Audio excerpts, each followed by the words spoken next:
Good morning students, मैं देवव्रत और आज बेटा हम आपको बीएससी फर्स्ट ईयर केमिस्ट्री का 4th लेक्चर पढ़ाने जा रहे हैं।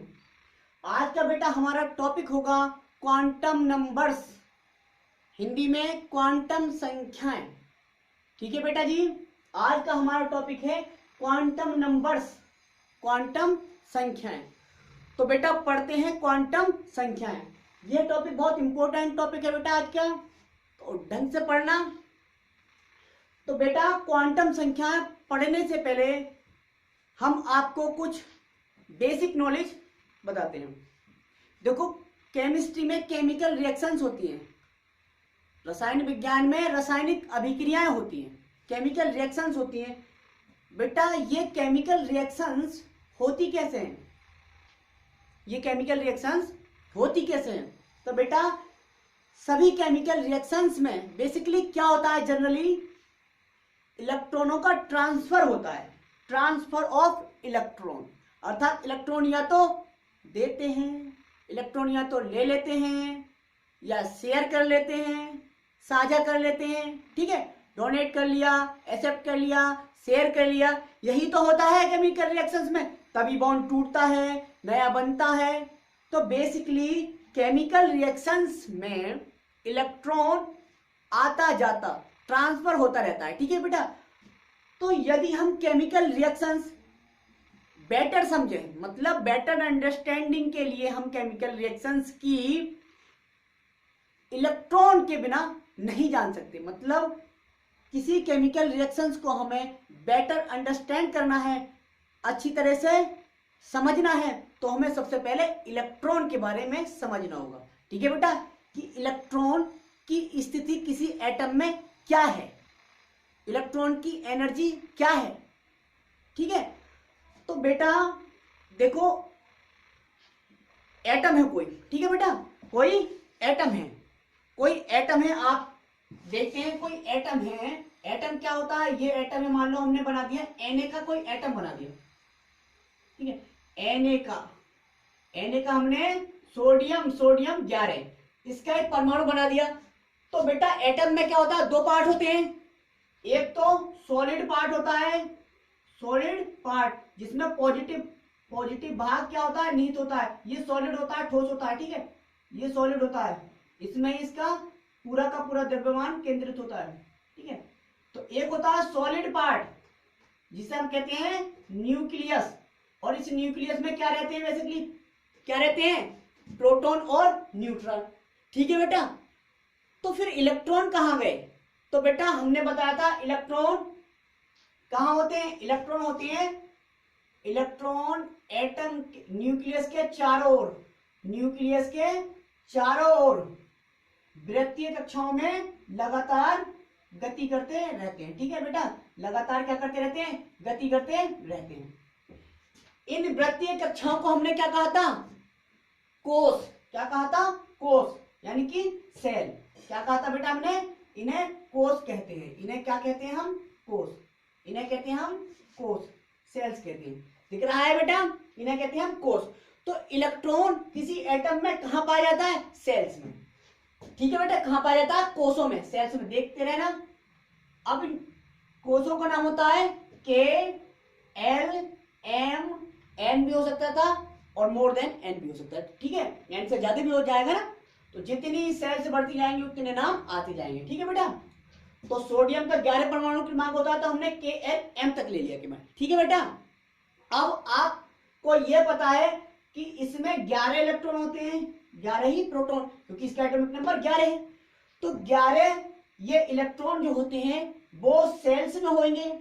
तो पहली कोष में केवल 2 इलेक्ट्रॉन होते हैं, आपको पता है के कोष में कितने इलेक्ट्रॉन होते हैं, तो 2। तो यहाँ पे हमने 2 इलेक्ट्रॉन भरेंगे। दूसरी कोष में 8 इलेक्ट्रॉन होते हैं, तो 8 इलेक्ट्रॉन भरेंगे, 10 हो गए। तीसरी कोष में कितने इलेक्ट्रॉन बचे बेटा, एक ही बचा, एक भर दिया। अब बेटा क्या यह इलेक्ट्रॉन इन कोषों में ही होते हैं?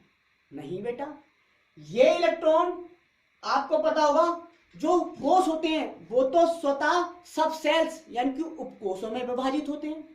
जो कोष होते हैं वो अपने आप में क्या होते हैं, सब सेल्स में डिवाइड होते हैं, उपकोषों में डिवाइड होते हैं, जिन्हें हम ऑर्बिटल कहते हैं। तो के जो कोष होता है वो किसी में डिवाइड नहीं होता, उसमें केवल एक ही सब सेल होता है, यानी कि अकेला सब सेल जिसका नाम होता है एस। क्या बेटा, एस। तो यहाँ पे एस सब सेल होगा। अब दूसरा जो कोष होता है वो दो कोषों में बटा हुआ होता है, एस और पी में। तो एक एस, दूसरा ये वाला पी। ठीक है बेटा। तीसरा जो सेल होती है उसमें तीन ही सब सेल होंगे, एक एस, दूसरा ये पी और तीसरा डी। तो ये एस पी डी। चौथी सेल हो जाती तो एफ सब सेल, एफ उपकोष या एफ ऑर्बिटल भी आ जाता। ठीक है बेटा। अब देखते हैं बेटा ये दो इलेक्ट्रॉन जो हैं वो कौन से सेल में है, लेकिन कौन से सब सेल में है, तो एस में। तो बेटा बेसिकली ये एस ऑर्बिटल में, एस सब सेल में है। अब यहाँ पे जो 8 इलेक्ट्रॉन है, तो चूंकि आपको पता है एस में मैक्सिमम 2 इलेक्ट्रॉन और पी में मैक्सिमम 6, इस तरह से होंगे। अब ये इलेक्ट्रॉन कायम होगा, ये तो पहला है तो एक में, एस में एक आ सकता है, 2 आ सकते हैं सॉरी, तो एक तो जरूर आ जाएगा। ठीक है, ये दोनों खाली है। तो बेटा क्या हुआ, इलेक्ट्रॉन, ये पता चला इलेक्ट्रॉन सेल्स में होते हैं और सेल्स में भी कौन सी सब सेल में होते हैं, कौन से ऑर्बिटल में होते हैं। ठीक है बेटा। अब तीसरी बात, ये जो ऑर्बिटल होते हैं, ये जो ऑर्बिटल होते हैं या सब सेल होते हैं बेटा, ये भी एक ऑर्बिटल कई प्रकार का हो सकता है। ठीक है, इसके भी प्रकार बताए थे हमने। जैसे पी ऑर्बिटल 3 प्रकार का होता है, पी एक्स, पी वाई और पी जेड। डी ऑर्बिटल भी 5 होते हैं, d x Y, D Y Z, D Z x, d x square minus Y square और डी जेड स्क्वायर, 5। तो बेटा कौन से, यदि पी ऑर्बिटल में है इलेक्ट्रॉन तो कौन से वाले में है, पी एक्स में या पी वाई में। तो तीसरी कंडीशन फिर आ गई बेटा, इसमें भी ये 3 होंगे, ये 5 होते हैं, डी ऑर्बिटल 5, पी 3 और एस तो सिंगल होता है, एस की कोई टेंशन नहीं है। ठीक है बेटा, एस सिंगल होता है। तो हमें इलेक्ट्रॉन की देखो बेसिकली 3 जानकारियां ये मिल गई कि इलेक्ट्रॉन कौन सी सेल में है, समझ में आया, कौन से कोष में है, इलेक्ट्रॉन कौन से सब सेल, कौन से उपकोष में है। फिर तीसरा, इलेक्ट्रॉन जिस उपकोष में है वो उपकोष कौन सा है। ठीक है, क्योंकि उपकोष भी कई प्रकार के होंगे, ऑर्बिटल भी कई प्रकार के होंगे, P x, P Y, P Z, D x Y, D Y Z, D Z X और D x square minus Y square, D Z square. ठीक है बेटा जी। तो 3 बातें हमें इलेक्ट्रॉन के बारे में यह पता चली। ठीक है बेटा, पोजीशन 3 तरह की आई। अब बेटा बात आती है एनर्जी की। आप जानते हैं एस ऑर्बिटल न्यूक्लियस के सबसे पास है तो इसकी एनर्जी सबसे कम, पी दूर तो इसकी एनर्जी सबसे, इससे ज्यादा है एस से। ठीक है, और डी उससे दूर तो डी की पी से ज्यादा, और एफ सबसे दूर तो एफ की सबसे ज्यादा। तो कह सकते हैं एस ऑर्बिटल की एनर्जी पी से कम और पी की डी से कम और डी की एफ से कम होती है। ठीक है, तो बेटा अब हमने ये जो बनाया इससे समझे क्या, क्वांटम नंबर का तो अभी जिक्र ही नहीं आया, लेकिन बेटा आ गया जिक्र। अब देखिए आप, क्वांटम संख्याएं क्या होती हैं, क्योंकि हमने क्या कहा, हमें सबसे पहले इलेक्ट्रॉन के बारे में जानकारी होनी चाहिए। एक इलेक्ट्रॉन क्या होता है, एक इलेक्ट्रॉन की नॉलेज होने से हमें उसकी क्या, जनरली सभी केमिकल प्रॉपर्टीज की नॉलेज हो जाती है। ठीक है बेटा, इसलिए इलेक्ट्रॉन के बारे में जानना बहुत जरूरी है। तो क्वांटम संख्या क्या होती है, क्वांटम संख्या बेटा वह संख्या ही तो होती है जो हमें किसी परमाणु में इलेक्ट्रॉन की स्थिति, इलेक्ट्रॉन की पोजीशन, इलेक्ट्रॉन की पोजीशन क्या है, इलेक्ट्रॉन की स्थिति तथा एनर्जी यानी कि ऊर्जा को बताती है। क्वांटम संख्या क्या होती है, किसी परमाणु में इलेक्ट्रॉन की पोजीशन तथा एनर्जी को एक्सप्रेस करने वाली संख्याएं होती हैं। ठीक है बेटा जी, ये होती है।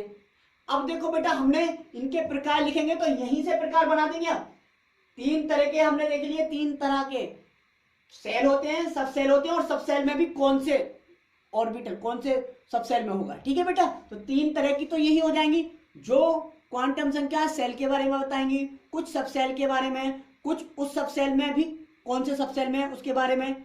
फिर होता है बेटा लास्ट जो होता है कि क्योंकि हम जानते हैं एक ऑर्बिटल मान लो है, ये कोई ऑर्बिटल है, तो इलेक्ट्रॉन इसमें 2 मैक्सिमम रह सकते हैं। अब 2 मैक्सिमम कैसे रह सकते हैं, एक दूसरे के अपोजिट डायरेक्शन में, एक दूसरे के विपरीत दिशा में। ठीक है बेटा जी।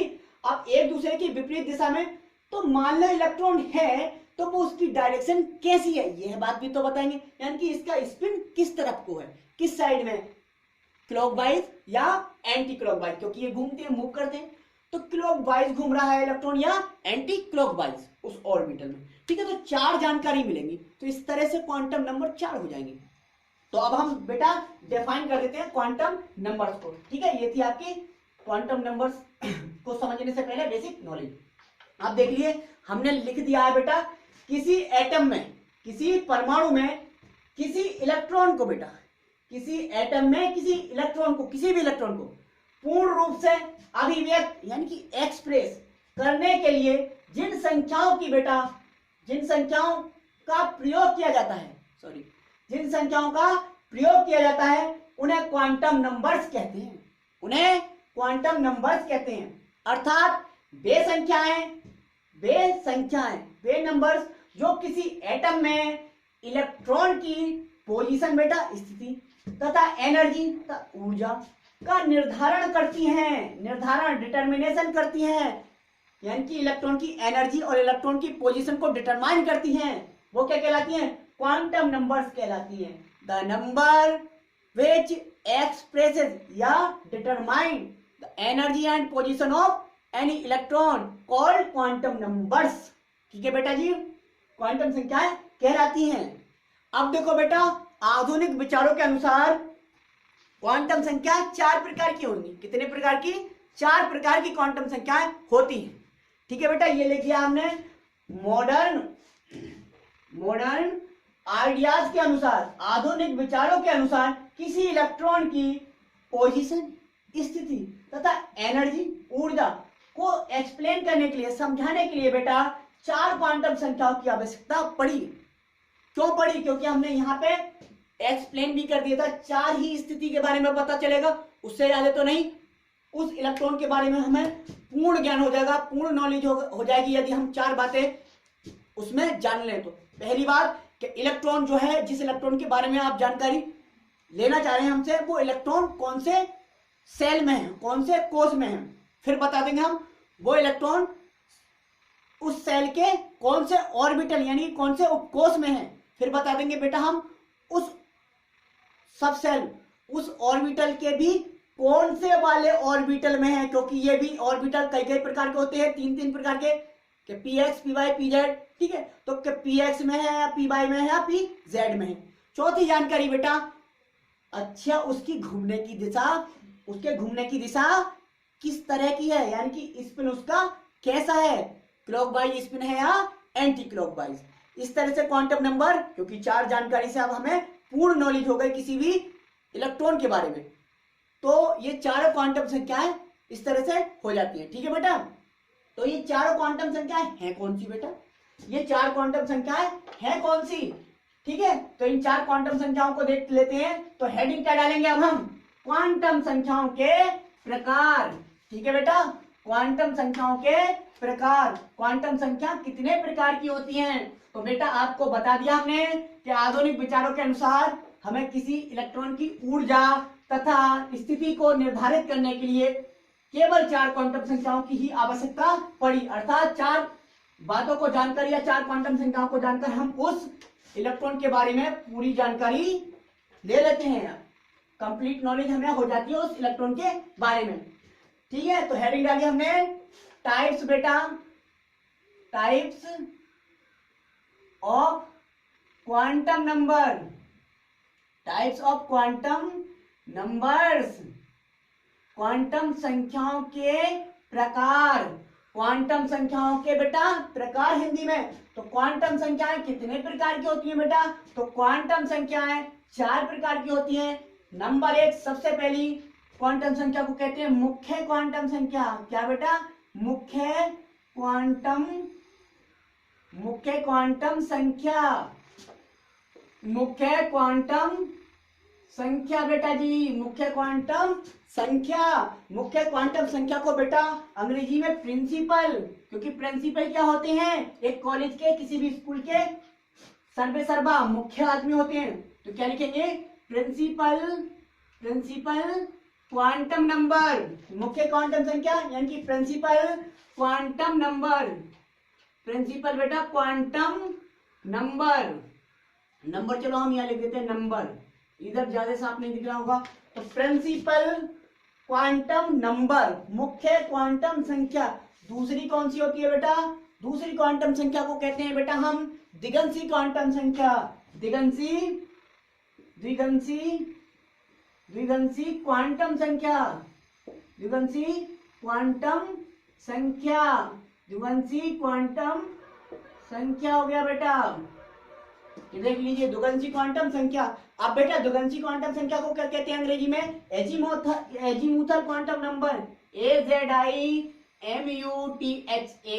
Azimuthal quantum number, azimuthal quantum number. ठीक है बेटा जी, क्वांटम को क्यू से रिप्रेजेंट कर दिया, नंबर को एन से केवल। ठीक है, तो क्वांटम नंबर हो गया। तीसरी कौन सी होती है बेटा? तीसरी देख लीजिए आप, पहली मुख्य क्वांटम संख्या, दूसरी दिगंशी क्वांटम संख्या, तीसरी कौन सी होती है? तीसरी होती है बेटा चुंबकीय क्वांटम संख्या, चुंबकीय, चुंबकीय क्वांटम संख्याएं, चुंबकीय क्वांटम संख्याएं बेटा जी, चुंबकीय क्वांटम संख्याएं या चुंबकीय क्वांटम संख्या केवल।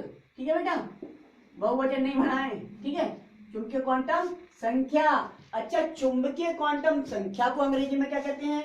तो चुंबकीय क्वांटम संख्या को बेटा क्या कहते हैं? Magnetic quantum number, magnetic, magnetic quantum number कहते हैं। ठीक है, अंग्रेजी में चुंबकीय क्वांटम संख्या हो गई, यानी कि मैग्नेटिक क्वांटम नंबर हो गई तीसरी। चौथी कौन सी होती है बेटा? चौथी कौन सी हो गई? तो चौथी क्वांटम संख्या कौन सी हो जाएगी बेटा? चौथी क्वांटम संख्या चक्रण क्वांटम संख्या। क्या बेटा जी? चक्रण क्वांटम संख्या, चक्रण क्वांटम संख्या, चक्रण क्वांटम संख्या। अब चक्रण क्वांटम संख्या को अंग्रेजी में क्या कहेंगे? चक्रणों को कहते हैं स्पिन, तो कह देंगे spin quantum number, spin quantum number बेटा जी। ये हो गई आपकी क्वांटम नंबर्स। ठीक है बेटा जी, types of quantum numbers, quantum संख्याओं के प्रकार। क्वांटम संख्याएं आधुनिक विचारों के अनुसार 4 प्रकार की होती हैं। मुख्य क्वांटम संख्याएं, दिगंशी क्वांटम संख्याएं, चुंबकीय क्वांटम संख्या और चक्रण क्वांटम संख्या। मुख्य क्वांटम संख्या को प्रिंसिपल क्वांटम नंबर, दिगंशी क्वांटम संख्या को एजीमुथल क्वांटम नंबर, चुंबकीय क्वांटम संख्या को मैग्नेटिक क्वांटम नंबर तथा चक्रण क्वांटम संख्या को स्पिन क्वांटम नंबर कहते हैं। ठीक है बेटा जी, अर्थात इन क्वांटम नंबर्स को जानकर हम किसी भी एटम के कोई से भी इलेक्ट्रॉन के बारे में कंप्लीट नॉलेज या पूर्ण ज्ञान प्राप्त कर सकते हैं। ठीक है बेटा जी, हो गया। अब देखो एक तरह से हम समझ भी लेते हैं, मुख्य क्वांटम नंबर जो होता है उसे बेटा स्मॉल एन से रिप्रेजेंट करते हैं, दिगंशी क्वांटम नंबर जो होता है उसे स्मॉल एल से रिप्रेजेंट करते हैं, स्मॉल एल से रिप्रेजेंट करते हैं, और चुंबकीय क्वांटम संख्या को स्मॉल एम से और स्पिन क्वांटम नंबर को स्मॉल एस से रिप्रेजेंट करते हैं। ठीक है बेटा, तो 4 हो गए NLMS, NLMS। तो बेटा जो NLMS है, इन तीनों के बारे में कौन से साइंटिस्ट ने हमें बताया? तो जो मुख्य क्वांटम संख्या, द्विगंशी क्वांटम संख्या और चुंबकीय क्वांटम संख्या थी, यह बताया था हमें किसने? श्रोडिंगर भाई साहब ने, जिन्होंने क्वांटम केमिस्ट्री का आविष्कार किया था, जिनका नाम था श्रोडिंगर। तो उन्होंने हमें इसके बारे में बताया था, श्रोडिंगर नाम के वैज्ञानिक थे, ये लिखा जाता है श्रोडिंगर एक वैज्ञानिक थे। उन्होंने हमें इन 3 क्वांटम संख्या के बारे में बताया था, मुख्य क्वांटम संख्या, दिगंशी क्वांटम संख्या और चुंबकीय क्वांटम संख्या। अर्थात किसी एटम में इलेक्ट्रॉन कौन से सेल में, कौन से सब सेल में, कौन से ऑर्बिटल में, इसकी नॉलेज हमें किसने दी थी? इसकी नॉलेज दी थी हमें श्रोडिंगर भाई साहब ने, श्रोडिंगर ने। ठीक है, लेकिन जो स्पिन क्वांटम नंबर है बेटा जी, चक्रण क्वांटम संख्या, अर्थात यह नॉलेज कौन से साइंटिस्ट ने दी थी कि अगर ऑर्बिटल में, मान लो आपने बता दिया इस ऑर्बिटल में, तो इस ऑर्बिटल में ये इलेक्ट्रॉन क्लॉकवाइज घूम रहा है या एंटी क्लॉकवाइज घूम रहा है, यानी कि इसके स्पिन की डायरेक्शन क्या है, इसके बारे में बताया था एक अलग वैज्ञानिक थे जिनका नाम था पाउली। हमारे आपके सिलेबस में है, तो पाउली भाई साहब ने बताया था स्पिन क्वांटम नंबर के बारे में। ठीक हो गया, ये आपको 3 हो गई। NLM इसे किसने बताया? श्रोडिंगर ने। एस जो थी उसे बताया पाउली ने। ठीक है बेटा, अब हम ये देखते हैं कि मुख्य क्वांटम संख्या क्या होती है। ठीक है बेटा, मुख्य क्वांटम संख्या क्या होती है। तो कल की जो वीडियो होगी उसमें बेटा हम मुख्य क्वांटम संख्या, दिगंशी, चुंबकीय और चक्रण, 4 क्वांटम संख्याएं निकालते कैसे हैं ये सीखेंगे। ठीक है बेटा, तो आज के लिए धन्यवाद, थैंक यू।